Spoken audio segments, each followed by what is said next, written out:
Hey everyone, welcome back to this week's edition of the Maconi Setup Shop A Fix Tutorials. This week we're looking at one of my old favorites, the quote Legacy Atlanta Motor Speedway. So strap in and let's get to it. As always with these videos, the first thing I'll cover is the gearing. For this run here, I just stayed in 5th gear, but I do think as the run goes on and as these tires wear, because they will definitely wear, um, I think you're going to want to stay in 5th through 1 and 2, especially if you're running the top. If you're running the bottom, I think it's going to be very tricky if you want to downshift. However, I do think later in the run, it's very possible that you're going to be shifting into 4th gear. The thing is, the gearing is really, really close.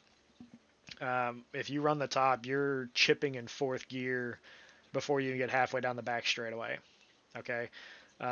If you're running the bottom, you're still chipping a little after the straightaway, but at the same time, you're also going to be wearing the heck out of your rear tires because of the high RPM, the wheel spin, and everything like that. Um, with traffic, you may want to use 4th gear at some points just to help slow the car down and you try to get it to turn, but you got to be really, really patient on the gas. Otherwise, you're going to spin the rears and get really loose. I think if I was to race this, I would just stay in 5th gear and try to manage my speed, manage my tires. Track position is huge, but tire wear is more. Okay, tire wear is very, very important when it comes to this place. It doesn't matter what car you're driving, truck, Xfinity, even this. Tire wear is everything, and this track chews through tires like crazy. Um, at any point, if you guys want to go back and watch the first 2 laps, even though I'm talking, the first 2 laps are what you would want to do for qualifying, or at least what I would do. That's the fastest way that I found. That's the only time that you want to push the car around here. Okay. It is very, very important to save your tires. So after lap 2, I'm going to try to demonstrate all of tire saving, but for qualifying, I think what I did top 1 and 2, it's tricky in 3 and 4. Okay, when this track is hot and slick, top 1 and 2 seem in 3 and 4 without a doubt the way to go. But it's 65 degrees here. The track's got a lot of grip, so you can get away with driving it hard. You're still going to burn the heck out of your tires if you go too hard.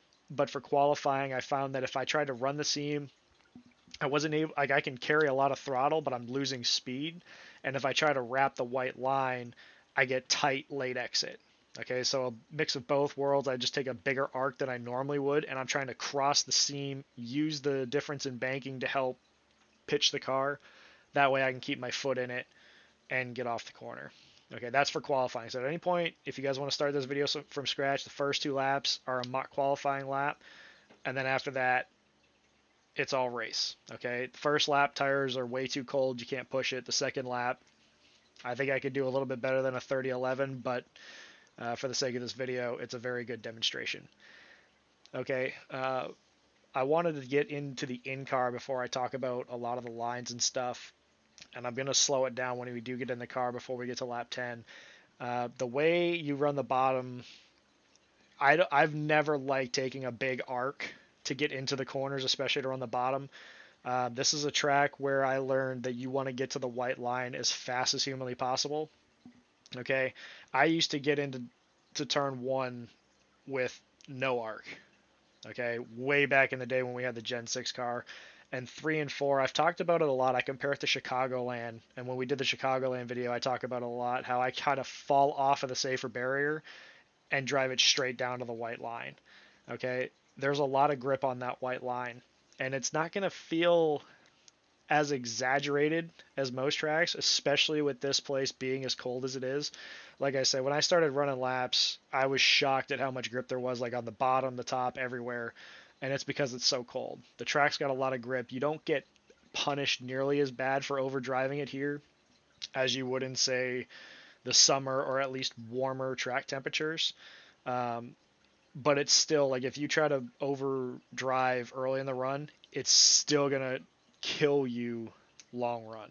Okay, the longer the longer that you run the top, the more you're gonna burn your tires. And if you go to the top too early, you're gonna feel like Superman early in the run. You're gonna be flying.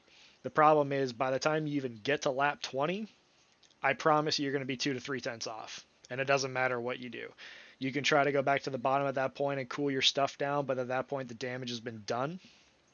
Okay, so it's going to be really difficult. Um, top and 1 and 2, again, bottom 3 and 4, or at least the seam in 3 and 4 is the fastest line. But when it comes to saving tires, it's the bottom all the way around the racetrack. Yes, you're going to be significantly slower, but that's the way to go. Okay, this lap here, I kind of overdrove entry. I'm trying to get to the bottom. I got a much bigger arc. I want to be down to the white line like already. Okay, this isn't a normal bottom lap. This is a very wide arc. Before I forget this, and it's the same for the top here, but the way the white line pivots around this corner, this is what you want to try to run over or get to before you get wide open. Okay, again, this track's got a ton of grip right now. The best way to get off of turn 1 and 2 is to hit that spot. Okay, and I'll get into it a little more next lap. 3 and 4, you just want to get to the white line as fast as you can. Okay, not a huge arc, and the reason I say not a huge arc is because you got to turn more wheel. Okay, the bigger the arc, the more wheel input you got to put into the car to get it to the bottom. And at that point, you're not necessarily saving the tires anymore. You're putting too much heat trying to turn down. Okay, this was a lot better. And again, a lot of grip here. You want to get to that point right where you see that white line turn away is where you want to get back into the gas if you can hold it that long. Obviously, the longer the run goes, the longer you're going to have to wait on it. Okay, but for a general rule of thumb, with how gripped up it is, that's where you want to get. When the track's a lot hotter, you want to be full throttle when you get on the flat.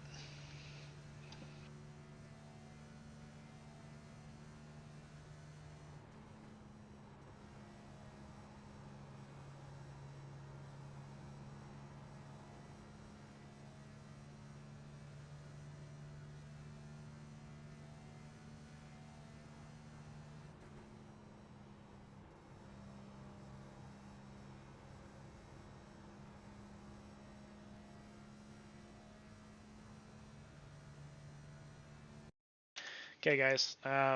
As we go through in slow motion here, I want to talk about the top in 1 and 2 because it's very similar to the bottom in 3 and 4 where you want to get on the throttle. Okay, this seam here, you're going to see that's what we're running above as we go through 1 and 2. Of course, I ran the bottom here to finish it off. So, um, but right around here on the top where my mouse is, where you get the Atlanta turn 2, you'll notice the seam really darts left. Like it follows the corner and then it really takes off left. Okay, when you're running the top, it's the same thing as the bottom. You want to get to that point and either run that over with your left front or aim for it. But once you get past that, that's usually a good spot to get back wide open. And again, a lot of that just has to do with the grip in the racetrack. If you are racing this place in something hot and slick, you're waiting as long as you can to get full throttle. Okay, I just wanted to point that out because this is one of my favorite racetracks. I've had a lot of success here, and I got a lot of laps around here in the old Gen 6 car. It drives a lot different in the next gen, but the physics are still the same, and the idea of how to get around here is still the same. I'm driving it the same as I would 8 years ago. Just the track's got a lot more grip, and this car makes a lot of grip as well. Okay. That'll about do it for this week's video. If there's anything that you guys want clarification on or want me to go over, please leave a message down below or a comment down below, and I will get to them throughout the week. As always, if you guys find this video helpful, please consider leaving a like.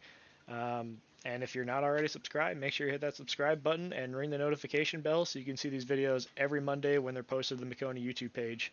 All right, I really enjoy doing these for you guys. I hope you guys like them too because they're a lot of fun to do, and the reviews and the feedback have been nothing short of amazing. So thank you guys for tuning in and watching these.